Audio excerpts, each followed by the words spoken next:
Welcome back to my YouTube channel. If you guys are new to the channel, be sure to click that subscribe button and turn on post notifications. I would like to give a special thanks to South Dade Kia for giving me time with the 2023 Kia Sportage SX Prestige with all-wheel drive.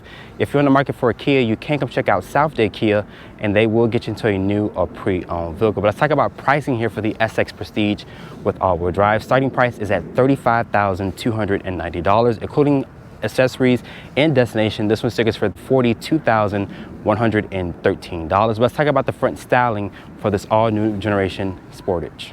Let's talk about the exterior styling here of the Kia Sportage. This is all new for 2023. As you guys can see here, my model is painted in this beautiful shade of wolf gray. This also has a red interior. We'll talk about the interior in a few moments. But let's talk about the front styling here. This vehicle does look very aggressive. I love the futuristic design. Most people do not like this newer generation of Sportage. Me personally, I think Kia did a fantastic job here with the new look. As you guys can see here, the daytime run light is going to be this boomerang style finish to it. There's also these LED turn signals with these projector LED headlights with an automatic low and high beam. If you guys go for a lower trim level, Kia will switch out the LEDs for an incandescent bulb. So if you guys want those features, I would step up to a top trim. This also has a newer Kia logo on top of the hood. This is a front-facing camera. The grille also looks very aggressive here on this SX Prestige model. There's front parking sensors, and down here is going to be LED fog lights integrated into the front bumper. And that's for your driver's assistance. We'll talk about that in the actual test drive. But stepping away from the newer generation of Sportage, this has a 108.5-inch wheelbase with an overall length of 183.5, and my model does have all-wheel drive, so this one has around 8.3 inches of ground clearance. So it does have more ground clearance compared to a front-wheel drive version, which has around 7.1 inches of ground clearance. Looking at these tires and wheels here, I love this rim design. Very aggressive rim design here. I like the Kia logo in the actual center cap. These tires are a 235/55 Michelin tire. The wrapped in is 19-inch rim design, and the side fenders here are going to be gloss black. There's also this LED side marker here on the mirror cap, and up top my model does have this large panoramic sunroof. Looking at the interior very quickly, like I mentioned, it does have this nice red interior. But making our way to the rear of the vehicle here, looking at these taillights, are going to be a full LED, which is LED turn signal, brake light, and reverse lights. The reverse light is going to be down here, which is a small little script here, which I'm surprised Kia didn't make bigger. And there's also rear parking sensors. There's no visible exhaust trim. There's the 4X badge here. That's the newer Kia logo there. There's also the Sportage name, which is spelled out. A lot of gloss black trim here at the rear of the bumper, and the backup camera is right here. Open up the cargo back here. This does have a power opening tailgate. Once it opens up, it reveals 39.6 cubic feet of space. Once you fold down the rear seats, this has the same amount of cubic feet of space as the Hyundai Tucson, which is around 80.3 cubic feet of space, because they kind of do share the same platform. There's also LED lights back here, a 12-volt, and underneath here, Kia does give you some underfloor storage, also with a temporary spare tire instead of a fix-a-flat kit. Sitting in the interior of the Kia Sportage, as you guys can see, this is a huge improvement compared to the previous generation. You also have these large 12.3-inch displays. This supports Apple CarPlay and Android Auto. You can also customize this display front and center. Looking at the materials here on the actual door panel, once I shut the door here and start up the vehicle, the push button start is right here next to the shifter. Once I do that, you guys can hear that powertrain will come to life. Looking at the door panel materials, give me a nice soft touch material with this unique looking door handle. There's two pairs of memory seats. I actually like this texture here. I'm not sure if Kia even calls this thing a name, but it does do a really good job of resisting fingerprints. I wish I would have put it here next to the controls, because there is a lot of gloss black trim here. It is auto up and down. It's also your window control, lock controls here, but it's not up and down for the rear passenger. This area is going to be nice and padded here. There's also additional cup holder and storage space down here, your dimmer switch, trunk release, traction control, electronic parking brake. The steering wheel here is going to be a manual tilt and telescoping. It does offer a good amount of range and adjustability. There's your new Kia emblem on the airbag cover. Your voice controls, driver's assistance controls are here.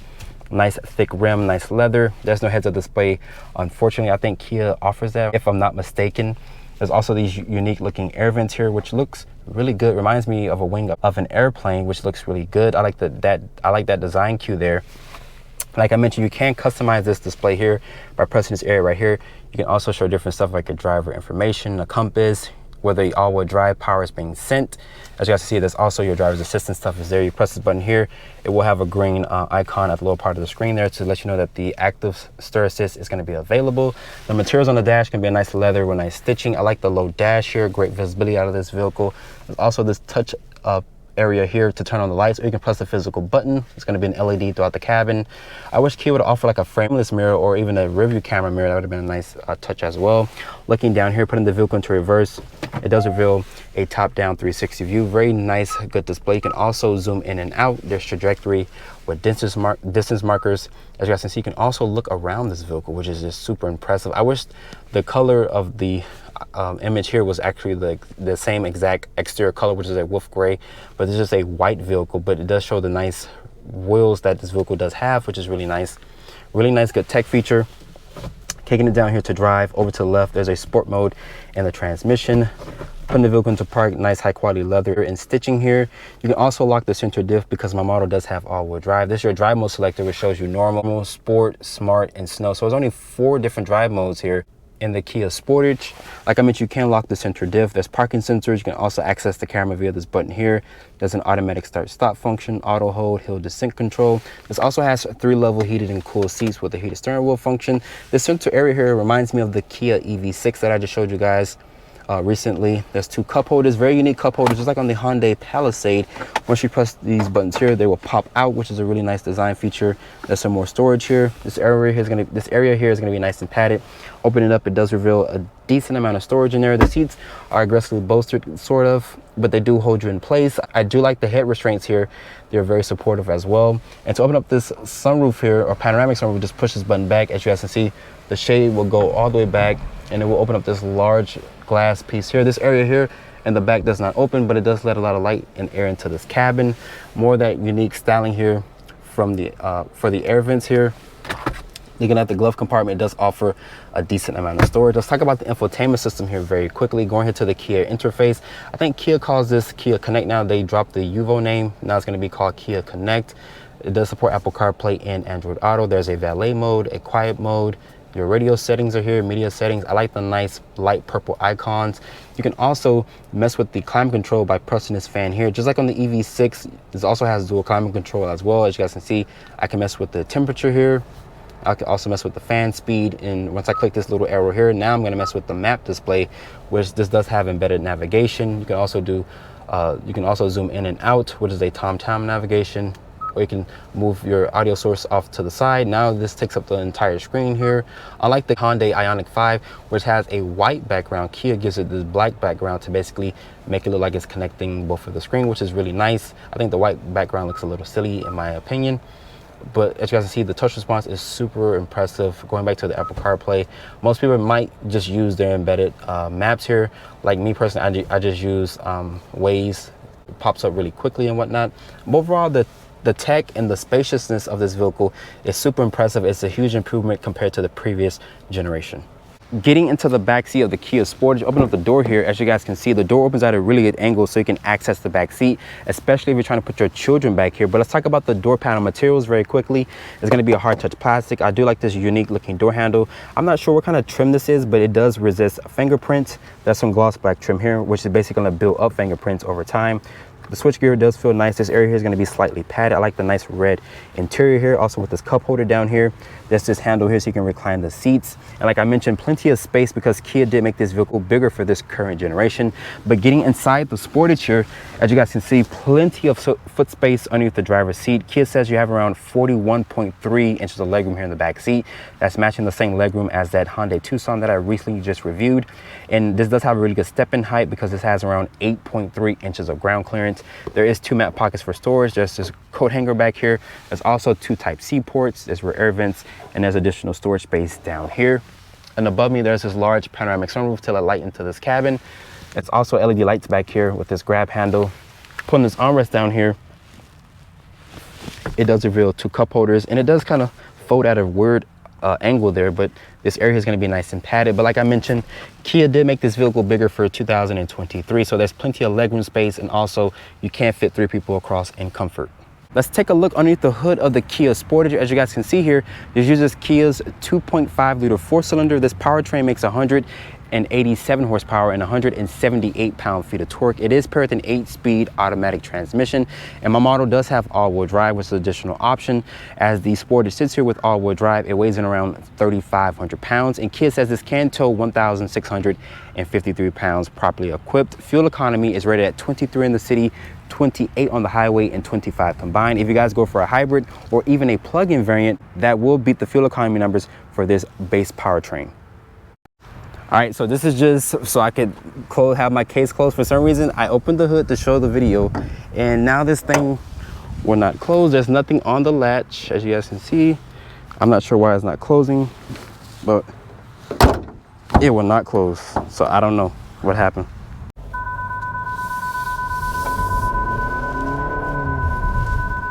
I know that the hood is open. Oh God. Oh, damn it, dude. It's not gonna work. It's just not going to work. Why you close, bitch? Like, I don't get it. Like, there's nothing in the way. I don't know. I don't like it. Oh, that's all I do. I was man, I'm not going to question it. Anyway, let's get on to this. This is behind the scenes.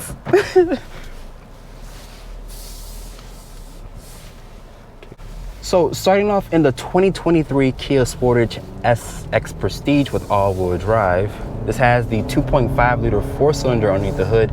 This powertrain makes 187 horsepower and 178 pound-feet of torque. It is paired with an 8-speed automatic transmission. I already have the vehicle in its smart mode here, so it's going to basically adapt to my driving here. The visibility out of the Sportage here is really good. You also have this low dash, great commanding view of the road. The mirrors here are really big. Let's talk about the driver's assistance. It also have forward collision warning, lane departure, lane keeping assist, emergency braking, also with highway stir assist. So all the nice driving features, driving assistant features that you guys are looking for, Kia does offer it. So if I signal left or right here, you guys can see this will display what's next to me, which is a blind view camera, which is really nice tech. No other competitor in the segment offers that type of technology besides Genesis and Hyundai and whatnot. So I'm gonna exclude them from the category. As you guys can hear, the engine is shut off because it is in this automatic start-stop mode. But once I release my foot off the brake, it starts off very smooth. Some other start-stop systems kind of shake a little bit, but this one does feel very compliant. The seats in here, they're supportive, they're comfortable, they're 3-level heated and cooled seats. The buttons are right here next to the shifter. There's also a heated steering wheel function. As you guys can see, 2 large 12.3-inch displays. It does take up the whole entire screen here, which is really good. The Ioniq 5 uses a white background. Like I mentioned, I do prefer a black background because it kind of looks better with the black background to make the screens look like they're connected. Like I mentioned, I went over the powertrain specs. I drove the same powertrain that was sampled in the Hyundai Tucson. So once I put my foot to the floor here, the vehicle can get out of its own way, but I feel like it's basic, like you have to rev this powertrain in a sense to get it to move. This vehicle weighs around 3,500 pounds because my model is equipped with all-wheel drive. You can also lock the central diff if you would like. Let's put the vehicle into a sport mode here. And let's come to a stop. I'm gonna leave the traction on. No, I'm gonna turn the traction off.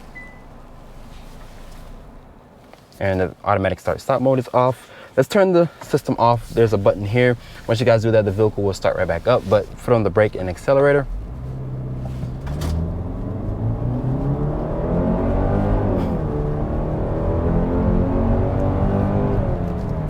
Like I mentioned, this powertrain is going to be adequate. It gets up to speed really good. If you guys are looking for a turbo option, you have to look at a different trim configuration and whatnot. But this powertrain is a good powertrain. It's the base powertrain. It has, like I mentioned, decent power. But just driving here, the ride comfort is really good going over some of the bumps. It does absorb some of the bumps. But the cabin of the new Sportage here is going to be very spacious compared to the previous generation. Like I mentioned, the ride quality is good, great driver's assistance, great warranty. And I actually like this wolf gray exterior color.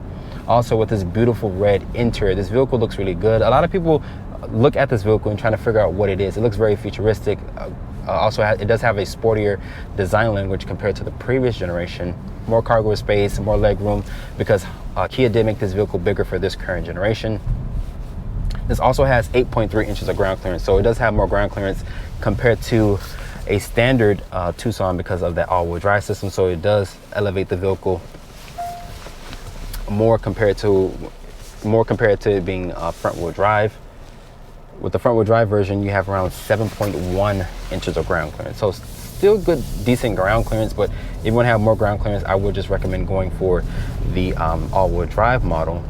Let's talk about fuel economy. This is rated to get 23 in the city, 28 on the highway, and 25 combined. It's good gas mileage, but keep in mind you can get a hybrid version and also a plug-in version. Unfortunately, I'm not able to talk about the fuel economy numbers for those vehicles because I do not have it to test. But once I do get those vehicles to drive, I will talk about the fuel economy. But I'm pretty sure the plug-in variant and the hybrid models will basically beat the fuel economy of this base powertrain. But if you guys are looking for a new redesigned Kia Sportage, I think this generation brings a lot to the table because, like I mentioned, it's bigger, more cargo space, more tech, a different design language, and honestly, you really can't beat the warranty and value that Kia offers.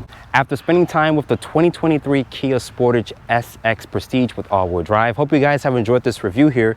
Be sure to follow me on Instagram @DriveOnReviews and hit that subscribe button, and I'll see you all in the next review.